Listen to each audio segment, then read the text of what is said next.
Welcome back to the NERO Show, your home of unfiltered cycling chat. Hopefully the chat you guys are having in your bunches. And in today's episode, Durianrider is back ranting about disc brakes and sellouts. Garmin have released some new computers. Are they any good? And CyclingTom needs our help.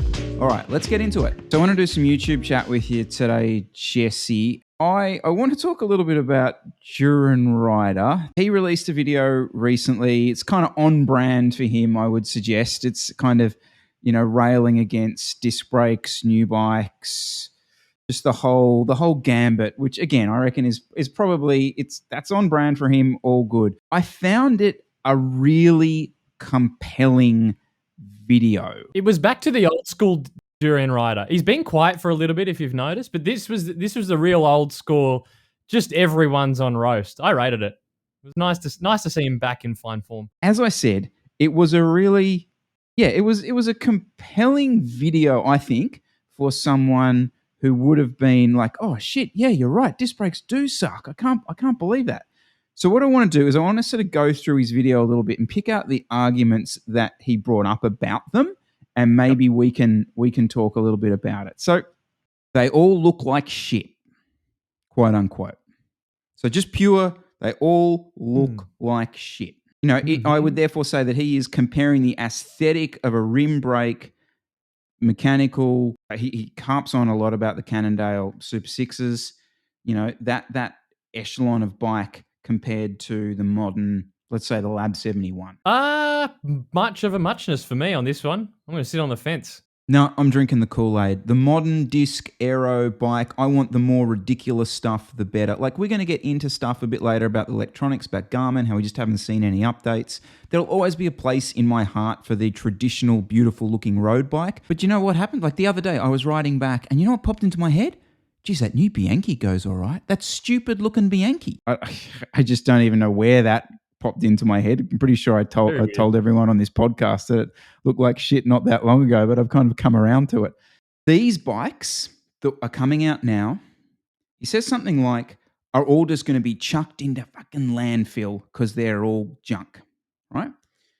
Now, but what he's inferring here is that they don't age. So I'm not going to want to buy a Factor Ostrovam from 2023 in 2030 on a secondhand market because it's all just kind of disposable, cheap technology stuff that won't last. And then the electronic gearing will probably not be, the firmware updates won't exist anymore.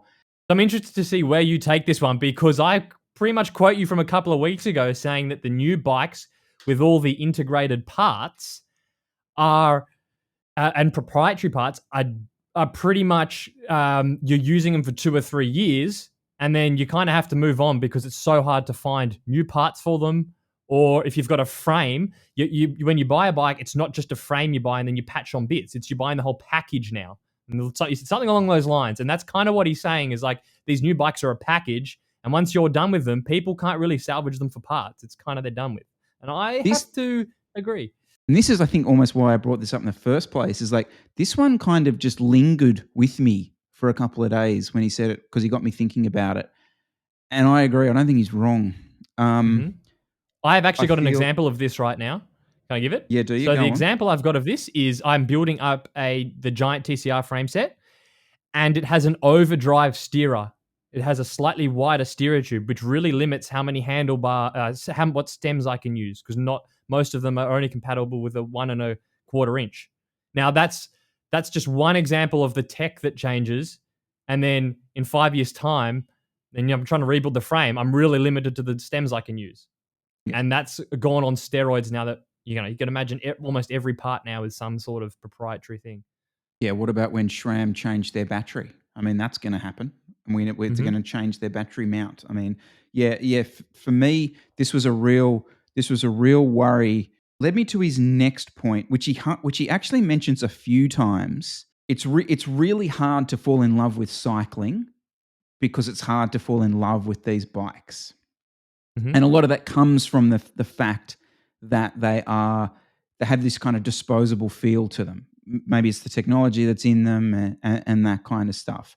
you don't have the same like emotional attachment to the bike and therefore the sport, because you know what I'm trying to say, and I think I know what he was trying to say.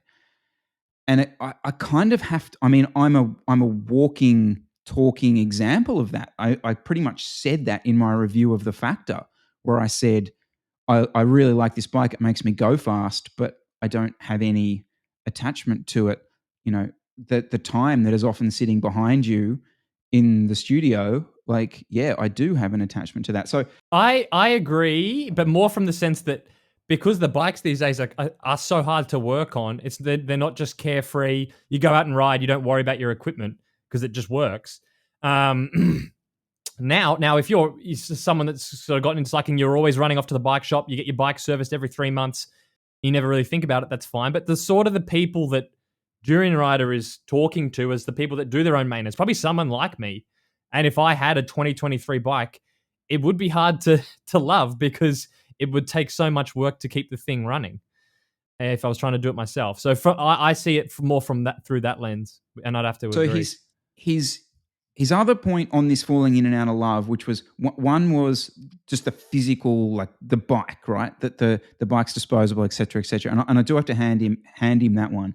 The one where I don't disagree is he makes this comment that people can't fall in love with cycling because of the way these bikes ride. The way these bikes ride are so shit, blah, blah, blah, right? I actually just don't agree with that. And I think the ride quality is more approachable and more varied for more people. So like in my own experience, okay? So in my own Sydney riding, yeah, sure, rim brake bike, disc brake bike, it doesn't really matter. I'm riding around pretty flat sort of terrain and all that sort of stuff. But it's when I come down here, it's when I come down to Berry and I ride on these really shit roads down here, up and down some of these hills in mixed terrain, mixed weather, that I do prefer riding the disc brake bike. But in his use case, I totally get it, because he's at the base of Norton Summit and wants to zip up the climb in, what do you go up in it now? Like 13 minutes or something. So yeah, for me, that's not as obvious as the previous one.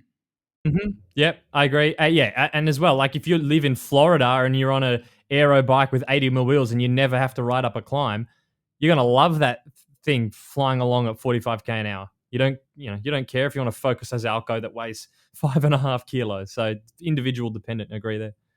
So it's a bloody compelling video, mate. It is. What about the whole sellout stuff? Do you want to talk about this? Love him or hate him, for better or for worse, there's very few people that will just get on and just say whatever comes to mind, without any regard for who it's going to offend. And I think, these days, you can be sure that if he says something, he's not saying it for the money. He says it because he believes it. Agree or disagree. And there's something that's very rare.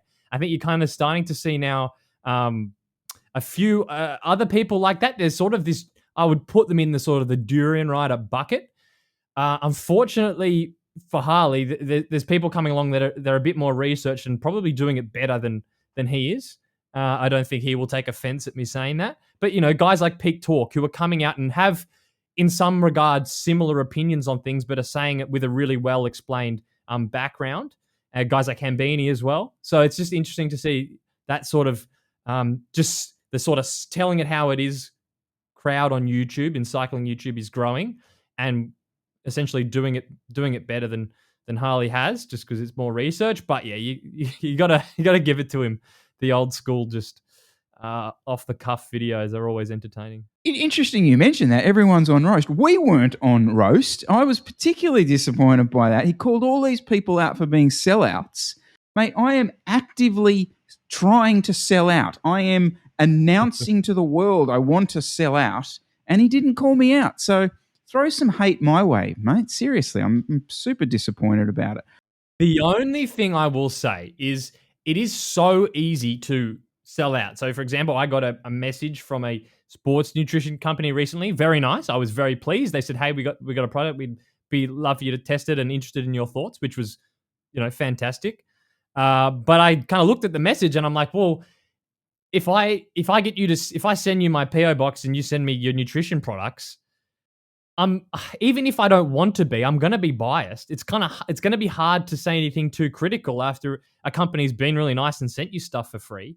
So for Harley, who's been on YouTube for forever, probably uploaded the first bloody video on the platform, for him still not to have any sponsors, it seems like he makes all his income from selling sneakers and running a Facebook group that costs $100 to join.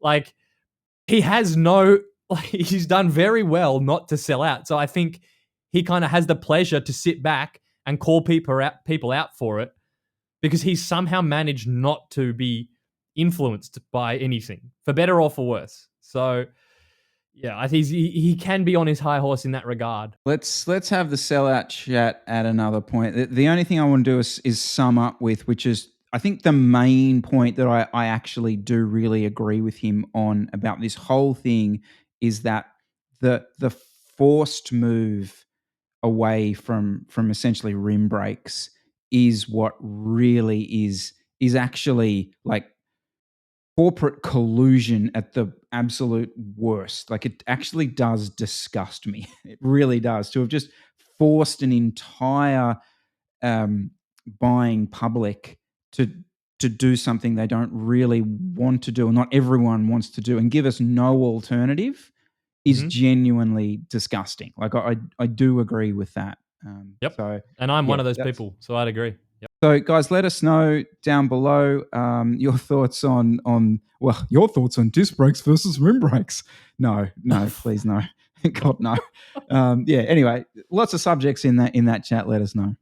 Speaking of Antipodean YouTubers, there's a YouTuber down in New Zealand called CyclingTom. I have been watching a good bit of his content for a while, actually, and Tom reached out to me quite recently and was really very honest. The views on his channel had dropped away really over the last 6 or 7 months, and he was wondering if we'd experienced anything similar or any advice, just general kind of YouTube chat. I'm a CyclingTom fan, by the way. I've watched him for years. So, look, I don't necessarily think his views on an average good video he does has dropped off. So if I did have a look back, the average views he was getting on his videos was similar, sort of the 3,000 to 4,000. It's just that back in the day, he had more standout videos. He was doing a lot of equipment-based videos, like about Pinarellos and Durace wheels and things like that. So he's getting the same views on there now as he was back in the day. I just think because of what's gone on with him, which we'll get into, there's just more videos that aren't relevant to his audience that are watching, which is kind of sad, but that's just, it's what happens. So should we get into this? Because he was basically just a YouTuber, just a vlogger, kind of pretty similar to Francis Cade. And he's done two things recently. So his first thing is he started a team and traveled a lot for races. And he's also opened up a bike shop. Now, you have a bit of experience with running a team, Chris, and making videos. And it seems like that's been one of the big downfalls for him. Like, it is almost impossible to try and get YouTube audience to care about a small domestic bike racing team. And that's not having a go at the community. That's just what a small amateur bike racing team does is not relevant. Who gives a shit what happens in the Cootamundra handicap and so made the final break? It's just, I'm bored even talking about it, let alone clicking on it and trying to watch it. So, but there's something else at play, and I think I definitely struggled and potentially am still struggling a lot with this, and that is like a bike racing team by its very nature is elite. And not only it's elite, but it's elitist, and it can turn a lot of people off, not just the video, but like the people in the video. And in my experience, like, it kind of turned people off me, because ultimately you just turn into this like, oh, he's just that wanker bike racer guy, like with like sponsored stuff. And that's, on the one hand, like, that's the thing that you're trying to promote, because you're trying to promote the team. You need to promote the sponsors. So you need to create that look and feel.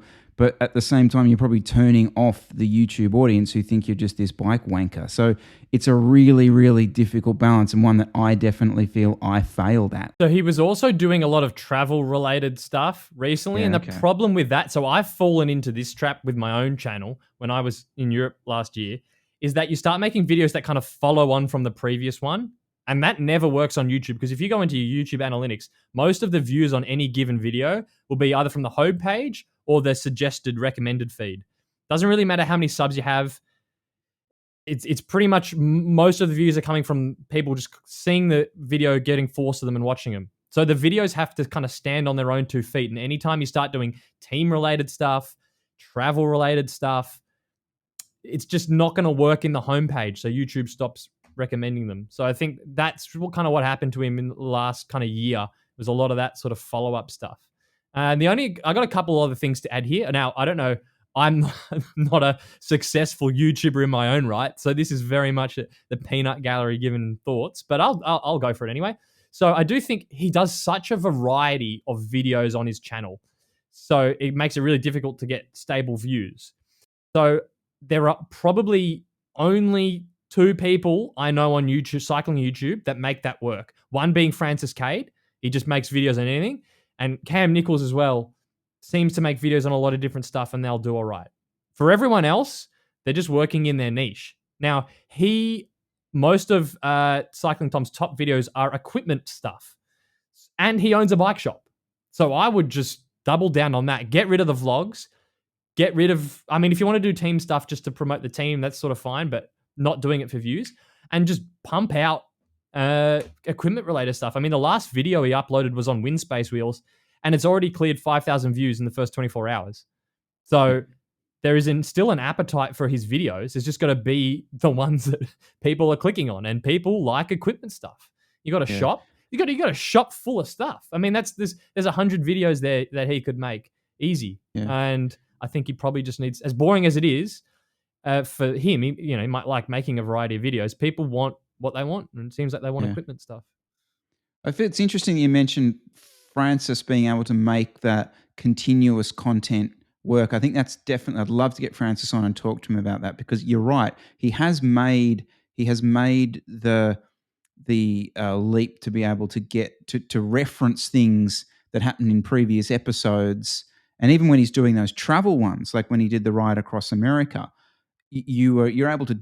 I know you didn't watch too much of it, but I did, and I watched probably every second or third one.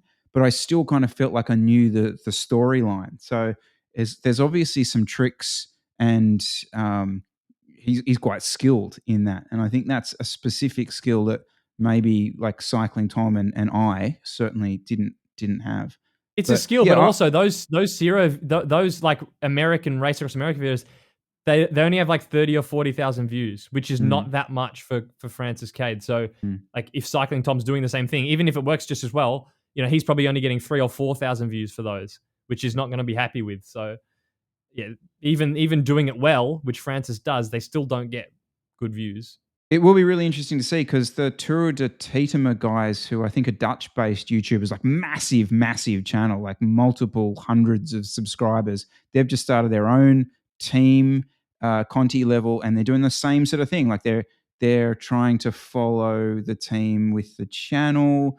The views will be interesting, because it's I don't think it's potentially their audience, and again, let's see. Production value be much higher than what Tom or I ever managed, but we'll see. Speaking of Tom, massive shout to him. Good luck with the channel. We'll be watching. I know you spend a little bit of time in Australia, so potentially we'll catch up at some point. Yeah, I hope that didn't come across as too negative. I'm a fan of his. I like his channel. I watch all his stuff. So yeah, if you could just double down on the stuff that's getting views, hopefully you can keep the channel going, because it's a good one. So another YouTuber running a team.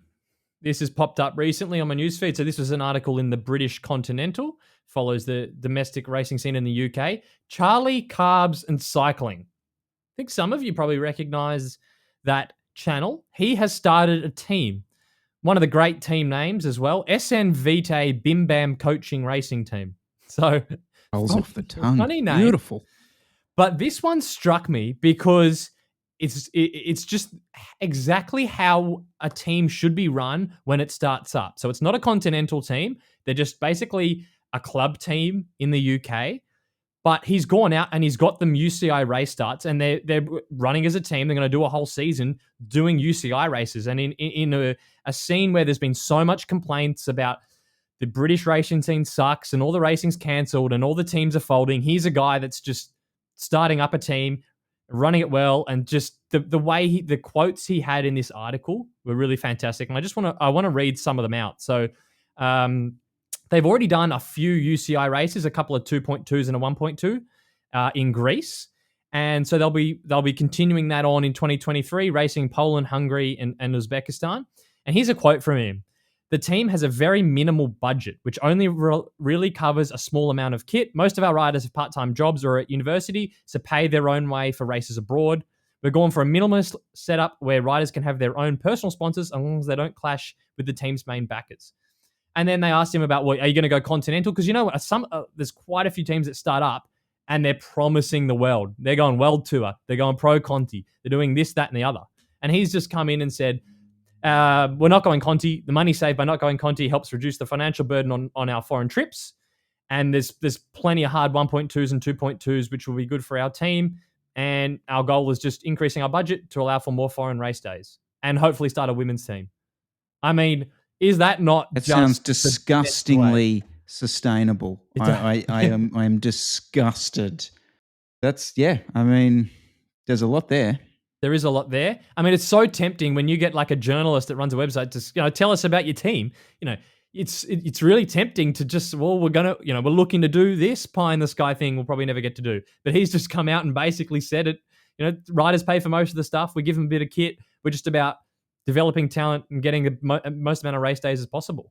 I mean, and that's what it should be. Like, and one of the hardest parts about being that honest is, like, you feel that if you say that stuff out loud, that the riders aren't going to apply to your team because they think the smoke and mirrors over at another team is going to be way better, and so hang on, this Charlie bloke's what I've got to get a personal sponsor. Like, I remember, I don't want to go too much into it, but when we suggested to a couple of our guys to get personal sponsors, like, they almost laughed at us to think that was something they had to do. But it's that's a really, really ballsy.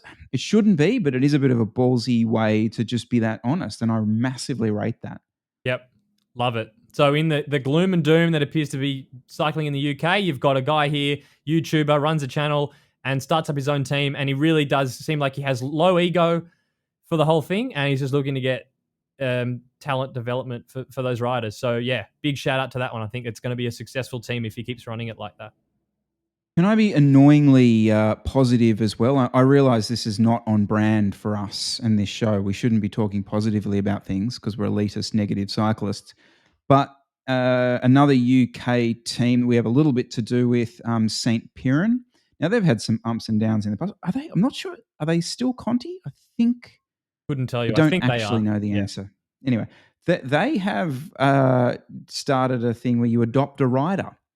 And it's something, it gives each individual rider in the team some exposure to do what we just mentioned, which is try and go out and get their own personal sponsors. Again, things that don't necessarily cut across the team sponsors, but puts a little bit more of the onus on the rider to do stuff. So I am going to shout out a former NERO Continental rider, Cooper Sayers, who you can go and adopt. Adopt a Sayers. I don't know what you get. I can tell you what you get. I can tell you what you get. You get exclusive images, which I have sent through to Cooper, and I've asked what's in the image package because that could sway me to purchase. But I'm going to be adopting Cooper for my monthly exclusive content. So very interesting. Shoes will be held. Yeah, well, I mean, Cooper's got to pay for his sunglass fetish somehow. So do make sure to... There's a challenge for you. Try and find 2 photos of Cooper Sayers with the same pair of sunglasses. It's about as challenging as finding a Chris Miller one with the same pair of shoes. Just on that though, I really thought it was a good idea because if they were just like, come and donate £100 to St. Piran, no thanks. But donate, adopt a rider, and support your rider. Money goes to the team. I'm on board. So good idea. Big fan. comes back to that thing of the crowdfunding thing with the some of the teams doing it. It just, again, people won't necessarily like me saying this, but it's just lazy. I'm sorry, it's lazy to play the charity card as a team. You've got to be more creative than that. And I think this is a super way of approaching it. So there's a couple of positive things happening in the UK. Have you guys spotted anything else specifically in the racing sphere? Do let us know down below.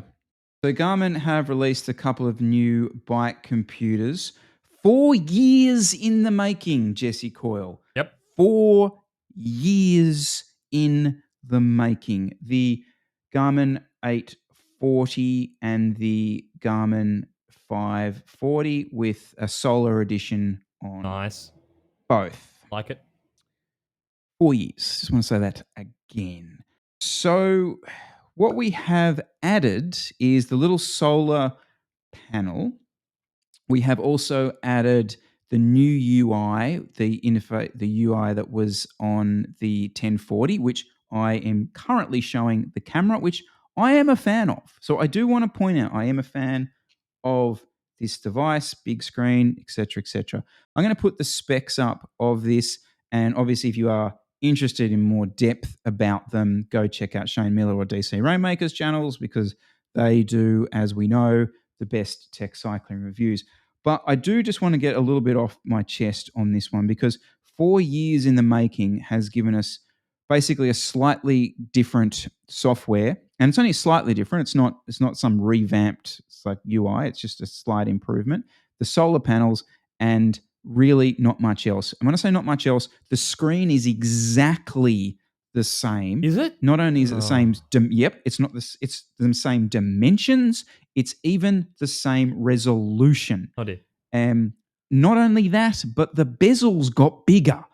So we ended up getting bigger bezels with the same fucking screen. Now, yes, some of that is due to the solar around the side of it, but we really haven't seen much. And okay, so much of we've talked a little bit about this here before, but like so much of the functionality that gets shoved into these devices, which they think we like, so fucking useless. Like, apart from Climb Pro. Now, Climb Pro has its absolute use case, which I will agree to. But then we've got all these other things where we're measuring the strain, we're doing performance updates.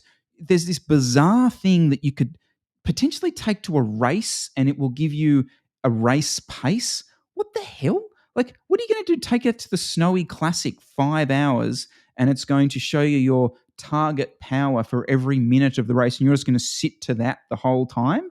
Like, under no circumstances is any idiot going to use that. I'm sorry. So we seem to shovel all this stuff into the device, but not actually upgrade it with things that we want. Things that we want, like a better screen, or how about a SIM card in there, or how about wireless charging? Like, just stuff that we're so used to at like a basic level when it comes to a smartphone. All right, I'm going to breathe.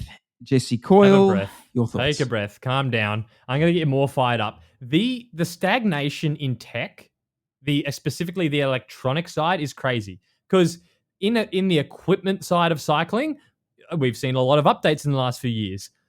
I don't know what they're doing on the tech side, whether that's head units, like software, websites like Strava, indoor training space. There has been almost nothing going on for the last, I would say, 3 years. Like, if you go, I can tell this because I used to watch Shane Miller's channel all the time because there'd always be some update that was interesting. If you go on his channel now, it's like a Garmin update, which no one cares about anymore because there's nothing good new. And then, a power meter, slight update, but they're all kind of the same now. Or irrelevant trainer updates because they're all still doing the same thing they were doing 5 years ago. Or a Zwift update. Like, there's no new tech here. And I've kind of seen it inadvertently through his channel.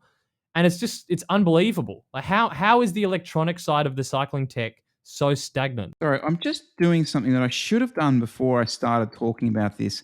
and got really heated, and that was check the recommended retail price. Have you, Jesse Coyle, had a look at the recommend? Oh, I've gone high pitched again. I'm sorry. Have you had a look at the recommended retail price of the Garmin Edge 840?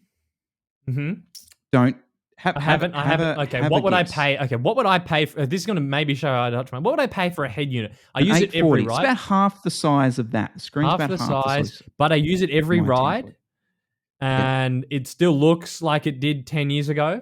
Australian dollar, I $600. I'd be happy. $900. Okay. Wow. $900. Right. Yeah.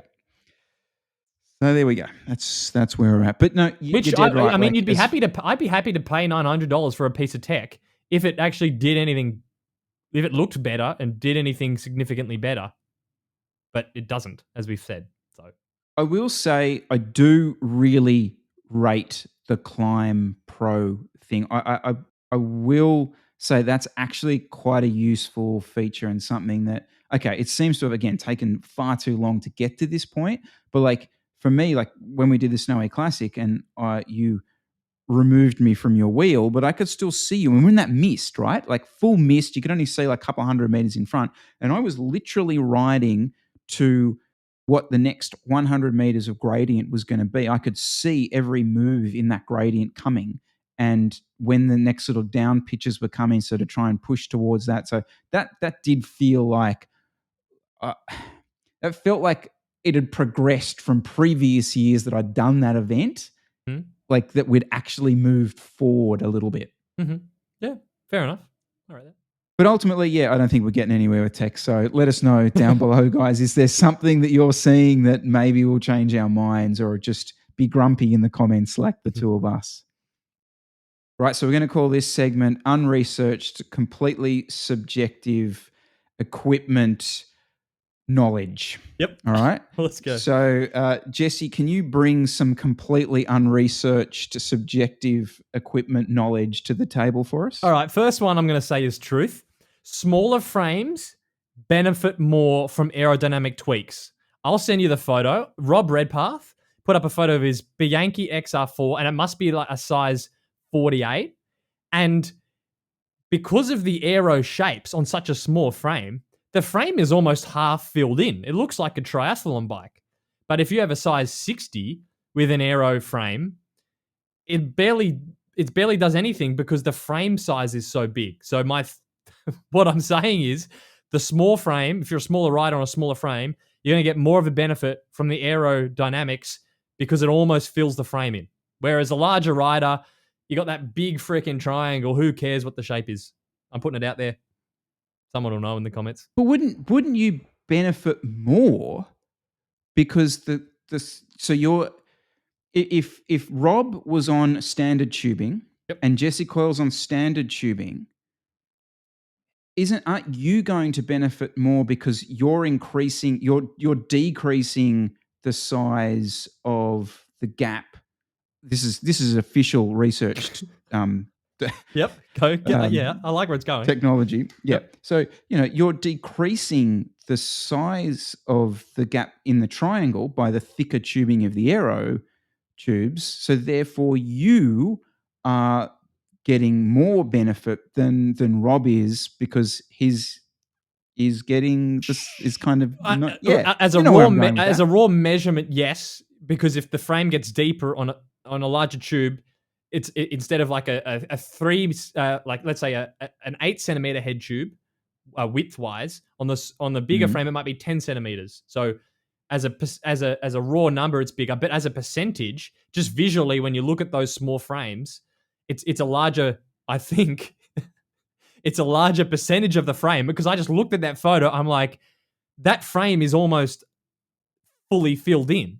Whereas if you look at a large one, it's not. So I think as a percentage, when they stretch out those tubes to make them more aerodynamic, it takes up a larger percentage of that entire triangle if it's a smaller frame. And therefore, the decrease in drag will be more. There's potential there. We may need... obviously that's fact, what you just said there. But under the sort of interest of more research, maybe we should get Peak Talk to let He us know watches. his He thoughts does on watch the show, so maybe he can let us know in the that. comments who benefits more from an aerodynamic tube shape, small or large frame. Speaking of Peak, Mister, I don't know what Mister P Talk, maybe is how I should refer to him, or Professor Talk. Mr. Talk. He's obviously does super videos about comparison stuff, right? And really, from my perspective, the most kind of reliable real world stuff. So links below, etc. But you know where he is. But I find his results, because he's a big guy and his bike's fucking massive. Like it's got to be like a freaking fence post, that thing. So he did the one on wide tires, okay? And here's some of my unresearched subjective analysis that I've been doing down here. As you can probably tell, I'm not in Sydney. I'm a couple hours south in around Berry, and there's lots of hills here. And down here, I've been riding my wheels with 21 mil internals, and I have a 30 mil on the back and a 28 up front. And I have never felt slower on these roads ever down here. And yes, it could be weight, my weight, it could be fitness, whatever, but it's just so much harder to get these up to speed. I mean, okay, once I get them over 30 Ks an hour, sure, they're fine, but you don't spend a lot of time pedaling over 30 Ks an hour down here. I did a ride today where I averaged 23 Ks an hour because I was going up and down a hill, and it felt like riding in mud. So here is my hypothesis that wider tires with lower pressure adversely affect a smaller, lighter rider more than a larger rider, because you've got larger rotating wheel mass, and that's more weight for me to push. As a lighter rider, I have less power to do that. Fact. Yep, I'll agree with you that. Let's put it in the fact book. That's boring. Yep. Okay, I put it in there. Good. Yep. And well, heavier tires will impact a smaller rider more. So yeah. Yeah. Agreed. I am going to follow this up because I'm so far down this rabbit hole of tires now. I don't know what to do. Like I was drinking the Kool-Aid not long ago that was telling me that my bike was really fast with 30s, and now I feel like I'm riding in mud with 30s. So Chris has fallen down another trap. Surprise, surprise. We're going to intro. Oh no, that was Chris's. What? We left that segment. That was no, we won't talk about that ever again. That died. Creators died. That was 2022's 2022. Okay, we'll finish with some rapid fire round. Do you wear deodorant when you go for a ride? No, I don't actually. So that's interesting. Before I pretty much go for every ride, or if I haven't put any on for the day, like I will put on antiperspirant deodorant, so roll on, in my armpits. And I thought that was just normal. You're going out to exercise, you put deodorant on. But I have had a few people comment back when I was on Teams that it was weird that, why are you putting deodorant on if you're about to go and exercise? I thought that was a no-brainer. Antiperspirant deodorant. I leave a lot of Lycra down here. I don't bring Lycra down. And so, it tends to be the Lycra that I've worn quite a bit in Sydney, and it comes down here to die, basically. And I have found that some of this Lycra reaches a point where it's not the threads are going, it's not that there's anything like that. It's just that I can't get the stink out. Like at some point, like I have sort of just absorbed into the Lycra, and I put the kit on and I just immediately smell. So maybe I could have avoided this by going Jesse Coil spec and just hitting up the deodorant. That's a very common. The pits start to warm up, and then the scent comes out. I do think the deodorant helps, but I've gone one step further. I've started wearing, well, I actually have for a while, just one spray of a cologne or fragrance when I go out for a ride. Yep, I've done it. Deodorant wasn't good enough for me. I now will wear a spritz. Very careful with what one, because I don't want to stink the bunch. There's nothing worse than you riding with someone and a real musky, powdery cologne on and it choking you out. But something light, something fresh, I'm not gonna lie, it is very nice. You get a nice little whiff of that as you're riding. I'm a fan. So that's probably You even and Toby more in the book. Orchard. Yep. Yep. You and Toby Orchard. Yeah, It's one of never the forget. nicest. Just because there are notes that can piss people off in a fragrance, it would be cool if there was a cologne for cyclists, a Nero pour homme, if you will, that had only hints that agreed with the nose when you're outside exercising. I'd go for it. It should be there, right? You go into 99 bikes, you got your chamois cream, you got your energy gels, and you got your cologne for cyclists. No, I see. I would like it to be very much like a Mr. Sheen. I loved the smell of like the Mr. Sheen after I used to clean my Bianchi Specialissimo. It had a matte finish on it, and I used to clean that with the Mr. Sheen, and it was just like the nicest, like go fast smell possible. So for me, yeah, little hints of Sheen in the Neuro cologne, please. If you do well in a race, do you have to post what level of race it was? So if you won B grade, do you say that you came second in B grade? This is on Instagram.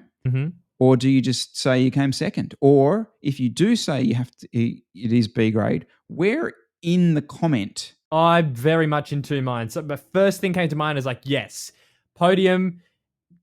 First line of the caption is got the win, Manly C grade on Sunday. It has to be very upfront.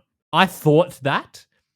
And then I was kind of thinking, if you're just a B grader and you've always ridden B grade, you might not even think of you to mention it's B grade because it's like, well, what are people going to assume I'm in A grade? Like, I could understand why people don't even consider putting the grade in there because it's like, oh, it kind of goes without saying, doesn't it? I hate to agree with you, but you're dead right. Like I remember when I was fighting for the B grade club championships at Manly back in the day, I couldn't have even told you who a person in A grade. It meant nothing to me. And so if I'd achieved that goal, which I didn't, I wouldn't have even crossed my mind to say B grade club champion. I would have just said club champion. So you're right. I think you do. You're in that grade, so you don't even think beyond it. Like it's only sad people like you and me that maybe it rubs the wrong way some people sometimes. But that's, I think, more because of the A1 stuff. That's kind of where I got a bit kind of antsy about it all. Like if we're gonna start splitting everyone up into these subcategories, then I'm sorry, you've got to announce the subcategory because you're not an A2 for life. You're A sometimes and you're B sometimes. You're clearly on the cusp. But yeah, potentially that's a chat for another time. Instagram, what else you got?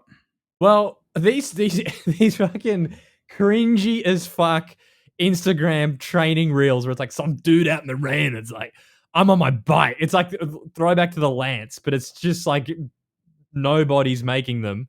What do you think?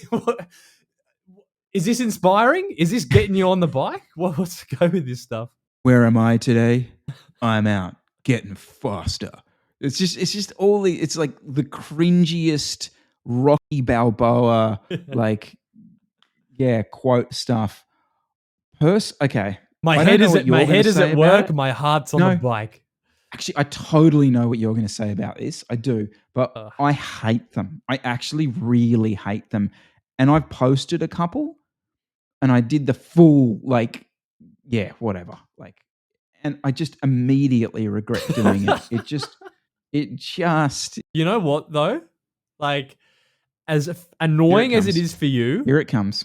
Here it comes. I hate to break it to you, Chris. There are people Here it comes. getting into the sport that don't want to watch YouTube, that don't want to watch a 20-minute Chris Miller video. Or they're just sort of, maybe they know someone that rides a bike and maybe they've got a mountain bike.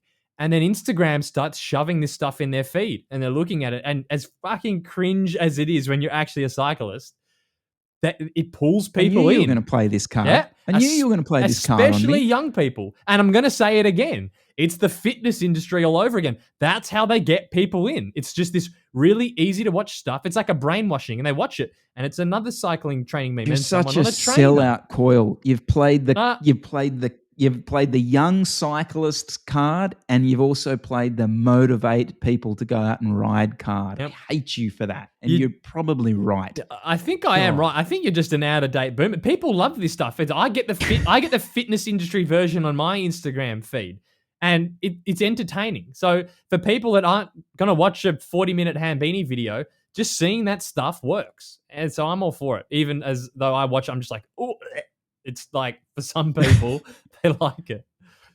The Facebook groups are going to blow up over this. I just can't wait to get on there to see. I've made similar ones too. So who the fuck am I to talk? Because it works. They get pretty good views. So fair enough. You're probably right. They probably do motivate people to go out and ride, but it's the fake part of it for me is just I kind of know what goes into sometimes filming that stuff, and it's just go watch a CyclingTom video. There you go. Get some motivation. Go watch bloody CyclingTom. He'll motivate you. Yep. Thanks so much for watching, guys. If you're on the podcast players, please do leave us a rating. That's going to make a big difference to help us grow. Also, if you're on YouTube, whack the like button, share this on with your mates. Jesse Coyle, thank you for your time. See you next time. See you next time.